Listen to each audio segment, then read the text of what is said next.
अपना अपना आप ही देखते रहते थे। खर्चे आईना देखना बुरी बात नहीं, लेकिन सिर्फ अपना आप ही देखते रहना और हर वक्त देखते रहना, खुदा मुझे ऐसी खुदाई न दे कि अपने सिवा कुछ दिखाई न दे।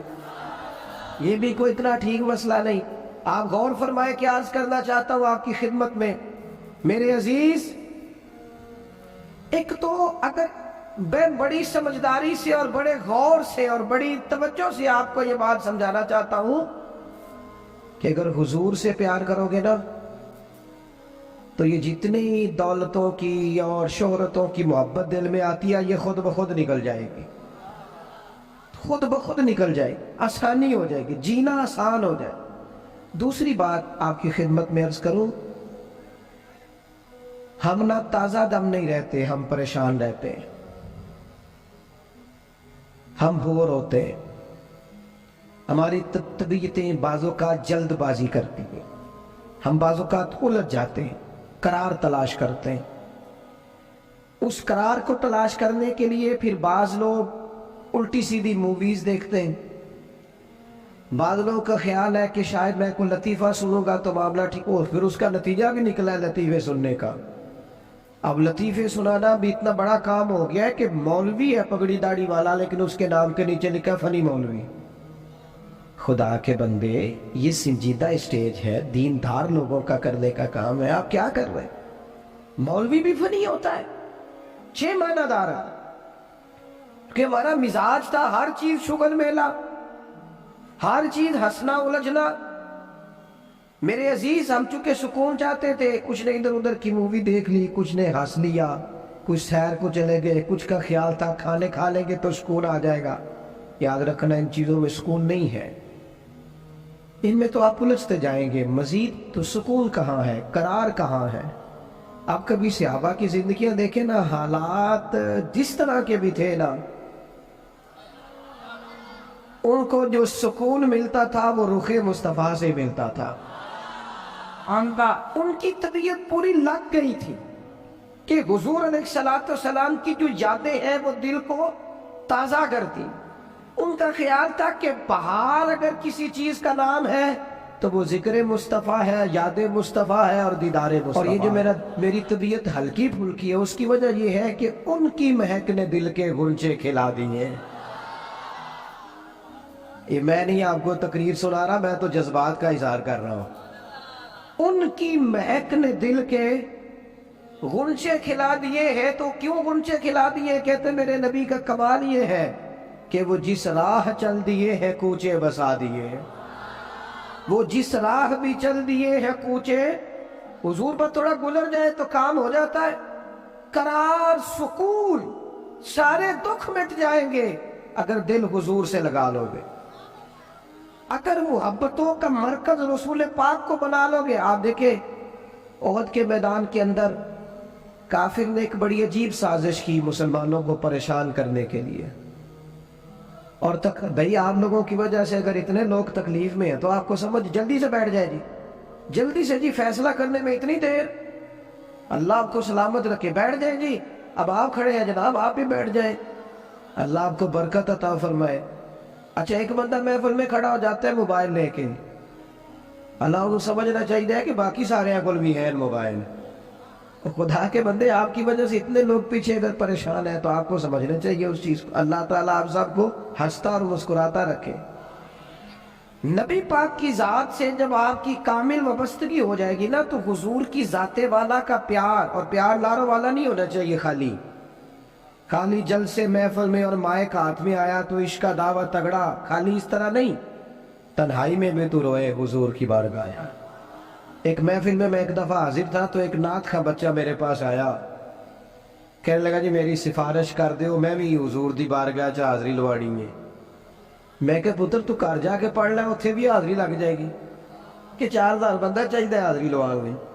हुजूर की बारगाह में तो जहां बैठ के भी बड़े हाजरी लग जाती है। इसके लिए क्या साज समझ के मजलिस ही फकत हो तो हाजरी लगती है? ये भी आला हाजरी है, पर वो तो वल्लाह वो सुन लेंगे और फरियाद को पहुंचेंगे हम। बस इतना तो हो, कोई फरियाद करे दिल से, तू बात तो दिल से कर। آپ کی جب کامل وابستگی حضور سے ہو جائے گی نا تو یہ غربتوں کا ڈر، یہ پریشانیاں، یہ آزمائشیں، ایک جگہ رونا نہیں رویا حضرت بلال نے کبھی اپنی غریبی کا، ایک جگہ پریشان نہیں ہوئے کبھی حضرت سلمان فارسی کے میں پردیسی ہوں، ایک جگہ بھی کبھی جناب صہیب رومی کو تکلیف نہیں ہوئی. کیوں بلا؟ اس لیے کہ حضور کی محبت ایسی دوا ہے جو ہر بیماری سے شفا عطا کر دیتی. احد کے میدان میں کافروں نے ایک چال چلی تھی. ان کو پتا تھا کہ کون سی بات مسلمانوں کو زیادہ پریشان کر سکتی ہے. انہوں نے ایک افواہ پھیلا دی تھی کہ معاذ اللہ حضور کو شہید کر دیا گیا.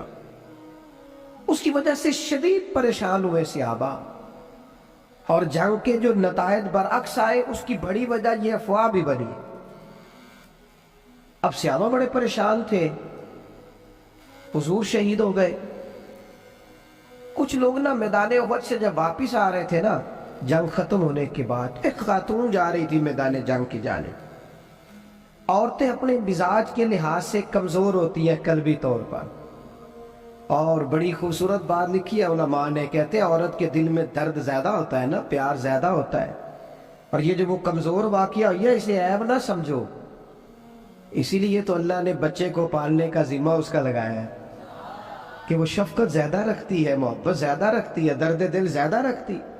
اس لیے جس درد سے وہ بچے کو پال لیتی ہے نا. میرا بیٹا ایک دن گھر میں کچھ پکا ہوا تھا، اس کی اماں کہنے لگی کھانا کھاؤ، کہتا ہے میں نہیں کھانا. وہ دی اماں کہندی میں بڑا زور لایا، بڑی محنت کی تھی، بڑی گرمی چ پکایا، اج تے نہیں کھانا پڑا ہے. کہنے لگا میں نہیں کھانا، میں آرام سے کھانا کھا رہا ہوں. اب وہ ماں بیٹا بحث کر رہے ہیں. تھوڑی دیر گزر گئی تو مینوں کہندی تسی کیوں نہیں بول دے؟ میں کہا مینوں پتہ ہے کنے جیتنا ہے، تھوڑی دیر بعد کھلو جاؤ، مینوں پتہ ہے کنے جیتنا ہے. وہ بچہ اٹھ کے اندر چلا گیا، کہنے لگا میں نہیں کھانا تسی کھاؤ. وہ پھر 5 منٹ لگے تو وہ پکانا شروع کرتا جو بچہ کہہ رہے ہیں. تو میں کہا میں تو پتہ ہے نا نتیجہ کی ہے. تو اس بحث میں جانے کی ضرورت ہے، اس لیے کہ ماں اولاد کے سامنے ہمیشہ ہی ہار جاتی ہے. وہ اولاد کے سامنے جیت سکتی وہ نہیں جیت سکتی نا. شفقت ایسی ہے. عورتیں مزاج کے لحاظ سے اللہ تعالیٰ نے نرمی دی ہوتی، اس کو عیب نہ جانا جائے، یہ اللہ تعالیٰ نے انہیں ودیعت کی ہے چیز. تو خاتون جا رہی ہے میدان احد کی جانب، وہاں سے صحابہ آ رہے. تو خاتون پوچھتی ہے صحابہ سے حضور کا کیا حال ہے؟ تو ایک صحابی اپنے لہجے میں گویا کہنے لگے خبر مشکل ہے پر تجھے سنانی بھی ضروری ہے، اس جنگ میں تیرے بھائی کا انتقال ہو گیا ہے.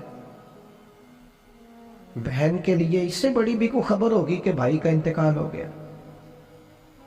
وہ خاتون نے یہ خبر سنی، اِنَّا لِلَّهِ وَإِنَّا إِلَيْهِ رَاجِعُونَ پڑھا، آگے گزر گئی. اگلے صحابی سے جا کے پوچھتی ہے حضور کا کیا حال ہے، اور بے چین ہے، دوڑی جا رہی. یہ میری بات کو سمجھے آپ. کسی ایک جگہ جب آپ کی محبت کا غلبہ ہوتا ہے تو پھر بعض غم لگتے ہی نہیں.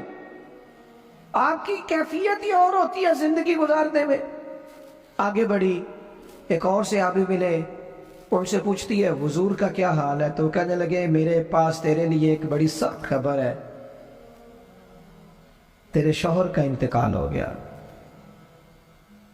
اس نے تھوڑی دیر کے لیے خاموشی اختیار کی، اللہ کی رضا پہ راضی رہنے کے کلمات ادا کی اور آگے بڑھی.